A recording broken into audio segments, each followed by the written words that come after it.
पिछले कुछ सालों में अपने इंडिया में पॉपुलिज्म और नेशनलिज्म का एक बड़ा ही इंक्रीजिंग ग्राफ सा देखा गया कि ये काफ़ी ज़्यादा बढ़ता जा रहा है। एक पॉपुलिस्ट सेंटिमेंट, नेशनलिस्ट सेंटिमेंट हर किसी के अंदर बढ़ता जा रहा है। तो इसके क्या फैक्टर्स हो सकते हैं, क्या हो सकता है इंडियन सोसाइटी पे उसके इम्पैक्ट, ये सब आज मैं डिस्कस करूँगा और ये कैसे इंडिया के फ्यूचर डेमोक्रेसी को इम्पैक्ट कर सकता है। सो हेलो एवरीवन, स्वागत है आपका मेरे चैनल में फिर से एक बार। और अगर मैं लास्ट वीडियो की बात करूं तो एज एक्सपेक्टेड मैं जानता था उस पर व्यूज़ बहुत कम आएंगे क्योंकि लोग वीडियोज नहीं बनाते हैं ऐसे टॉपिक पे। तो वो था आपके लैंग्वेज को सेव करने के ऊपर, आपके नहीं, हम सबके लैंग्वेज को सेव करने के ऊपर। आप देखो, थोड़ा सा अवेयर हो जाओ।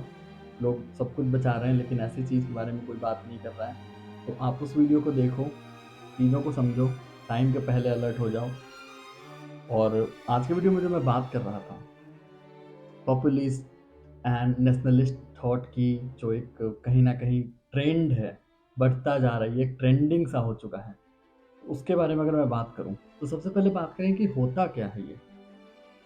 ये होता है, सबसे पहले अगर मैं बात करूं पॉपुलिस्ट की, आप इमेजिन करो एक नेता भाषण दे रहा है। वो जब एक कॉमन पीपल को एड्रेस करता है और किसी खास कम्युनिटी या किसी बड़े या कोई एलिट क्लास को टारगेट करता है और वो गरीबों का आवाज़ बन जाता है, या एक आम आदमी का, गरीब वर्ड यहाँ पे मैं पर्टिकुलर यूज़ नहीं करूँगा, एक आम आदमी की आवाज़ बन जाता है। ये जो सेंटिमेंट होता है, कर लो ये जो फीलिंग होती है, यही होती है पॉपुलिस्ट।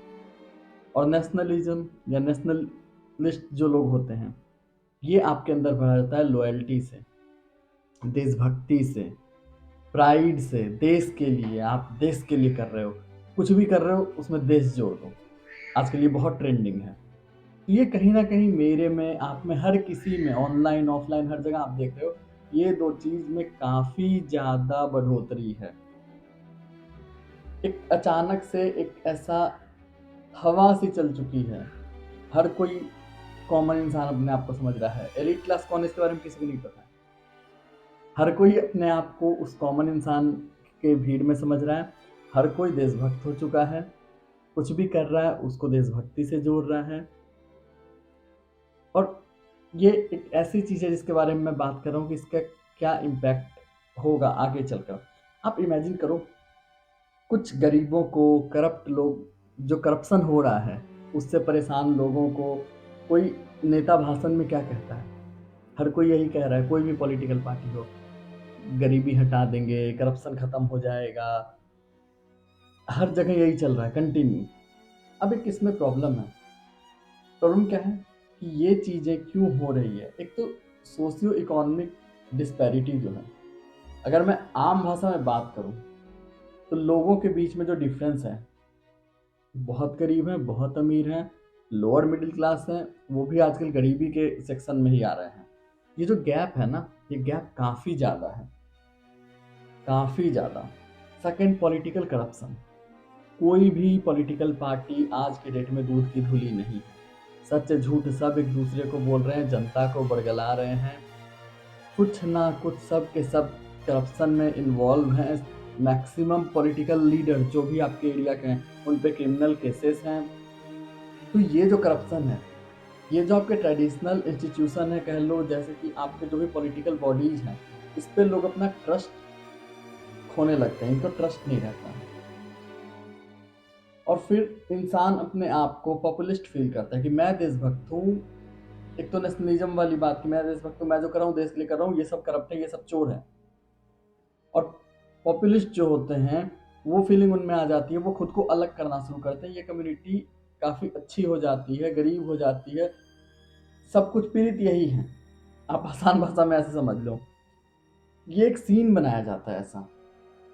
और सोशल मीडिया का इम्पैक्ट इसमें कहीं ज़्यादा है क्योंकि ये उस चीज़ में आग लगाने का काम करती है। नॉर्मली मीडियाज तो ये काम करती नहीं है, या बिकी हुई है, या एक साइड ले लेती है, जो आप आजकल के ट्रेंड में देख रहे हो। नॉर्मल सोशल मीडिया पे क्या हो रहा है, ये इस चीज़ को और ज़्यादा बढ़ावा देती है, और ज़्यादा इस इशू को क्रिएट करती है। जहाँ तक नहीं फैला है वहाँ तक ये आगे फैलने का काम करती है।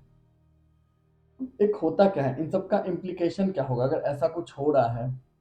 तो आप सोचो, लोगों के अंदर क्या फीलिंग आ रही है? लोग रेडिकलाइज हो रहे हैं, पोलराइज हो रहे हैं, लोग एक साइड ले रहे हैं। जैसा मैंने बोला, हर कोई अपने आप को कॉमन आदमी में काउंट कर रहा है क्योंकि वो करप्शन से परेशान है, गरीबी से परेशान है। हर कोई के अंदर देशभक्ति की एक एक्स्ट्रा वाली भावना जाग चुकी है। वो अलग लेवल के भावना पे जा रहा है। देशभक्ति का मतलब पता नहीं आज के टाइम में क्या एक डेफिनेशन हो गई है, लोग पागल हो चुके हैं। आप खुद एक्सपीरियंस कर सकते हो, इन चीज़ों की तो एग्जाम्पल देने की ज़रूरत भी नहीं है। अब ये जो चीज़ें होती है ना, ये कहीं न कहीं डेमोक्रेसी के लिए खतरा साबित होती है। अनपढ़ लोग ज़्यादा हैं, कम समझदार लोग ज़्यादा हैं, भीड़ है वो, उसको दिमाग नहीं होता और उनको डेमोक्रेसी का जो तरीका है, वो समझना मुश्किल हो जाता है। और जो पॉलिटिकल पार्टी या रूलिंग पार्टी इस तरह का काम करती है, वो धीरे-धीरे करके पॉलिटिकल इंस्टीट्यूशन को डिस्ट्रॉय करना शुरू कर देती है। क्योंकि लोग ने भी धीरे-धीरे बिलीव करना छोड़ दिया अपने पॉलिटिकल सिस्टम, अपने सॉरी गवर्नमेंट इंस्टीट्यूशन पे, क्योंकि वो करप्ट हो चुका है। आप उन पे ट्रस्ट ही नहीं करते हो, तो ये क्या करेंगे? जो नई पॉलिटिकल पार्टी है, ये आपका साइड लेगी, ये आपके दिमाग में पॉपुलिस्ट सेंटिमेंट को और ज़्यादा बढ़ाएगी और धीरे-धीरे ऐसे इंस्टीट्यूशन को ख़त्म करना शुरू करेगी। तो ये डेमोक्रेसी के लिए खतरा हो जाता है। धीरे-धीरे ये आम आदमी की लिबर्टीज़ पे भी अटैक करता है। आजकल आप देख रहे हो, कहाँ तक सही है, कहाँ तक गलत है, आप बताओगे कि प्रेस को फ्रीडम नहीं है, वो अपने मन से कुछ दिखा नहीं सकते, सही नहीं कर सकते और धीरे-धीरे आम इंसान के भी राइट्स पे अटैक किया जाता है टाइम के साथ। अब ये जो चीज़ें हैं, इसके क्या कॉन्सिक्वेंस हो सकते हैं? पहला तो ऐसे समझेंगे कि लोगों को अवेयर होना पड़ेगा, एजुकेटेड होना पड़ेगा, लिटरेट हर कोई है। आजकल हर कोई कहीं देखो, बहुत से आपको न्यूज़ चैनल के जो इंडिपेंडेंट मीडिया हैं, उनके वीडियोज़ में देखने मिल जाएगा कैसे होते हैं लोग। कुछ भी बोलते हैं, बिना सिर-पैर की बात, व्हाट्सएप यूनिवर्सिटी से पढ़ के आए हैं, वो लिटरेट है। लिटरेट का मतलब होता है पढ़ना, लिखना, बोलना जानता है, एजुकेटेड नहीं है। क्योंकि लिटरेट और एजुकेशन में फ़र्क होता है। अगर वो एजुकेटेड होगा, तो दिमाग से सोचने की भी क्षमता आएगी। उसका जो बुद्धि विवेक होगा ना, वो काम कर रहा होगा। लिखना, पढ़ना, बोलना आज के टाइम में हर कोई जानता है। समझदार नहीं है और ये भीड़ है और वो अपने आप को एजुकेटेड कह रहा है, व्हाट्सएप यूनिवर्सिटी से कहीं से पढ़ के आया है। हर इंसान के अंदर एक जो वर्ड चला था इंटॉलरेंस, उसको ख़त्म करना होगा। अपने अंदर सहने की क्षमता को बढ़ाओ, टॉलरेंस को बढ़ाओ।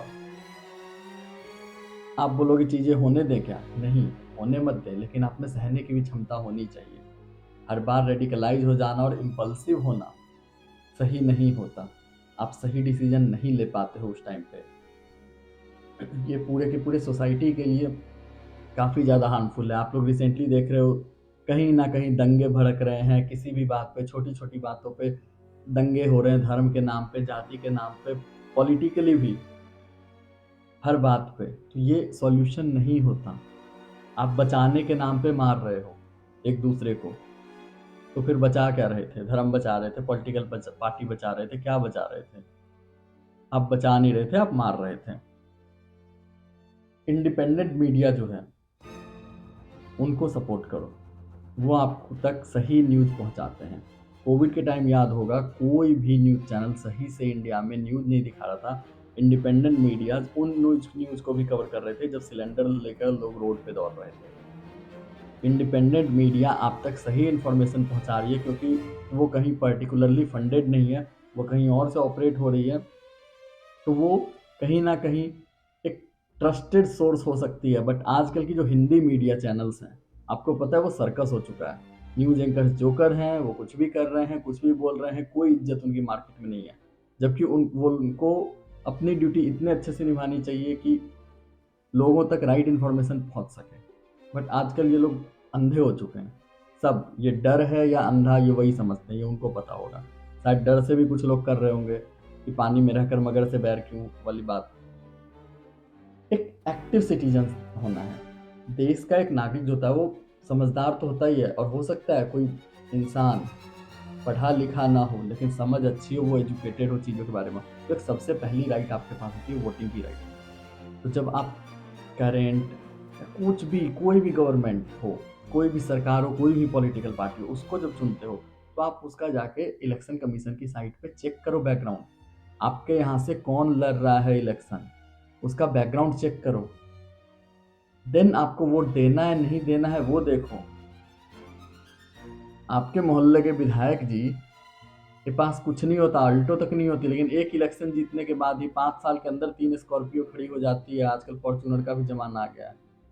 गली में रोड नहीं बनते, स्ट्रीट लाइट नहीं लगती टाइम पे, लेकिन सबसे पहले फॉर्च्यूनर खड़ी हो जाती है। क्वेश्चन करो इन चीजों को। अब ये जो इतना ज्यादा बढ़ चुका है, ये कहीं ना कहीं ये काफी कॉम्प्लेक्स ट्रेंड है, और ये कुछ नया नहीं है। ऐसा नहीं है इंडिया में ऐसा हो रहा है, दुनिया में पहली बार हो रहा है। ये एक ट्रेंड है, ग्लोबल ट्रेंड है। ये चलता आया है जमाने से,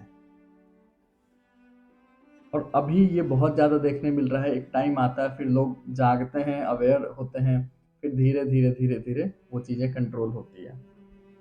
काफ़ी कॉम्प्लेक्स ट्रेंड है, जो काफ़ी ज़्यादा अपॉर्चुनिटीज़ भी लेकर आती हैं। मैंने शुरू से बताई कैसे ये फ़ायदेमंद भी है, फिर कैसे नुकसान ये करता है।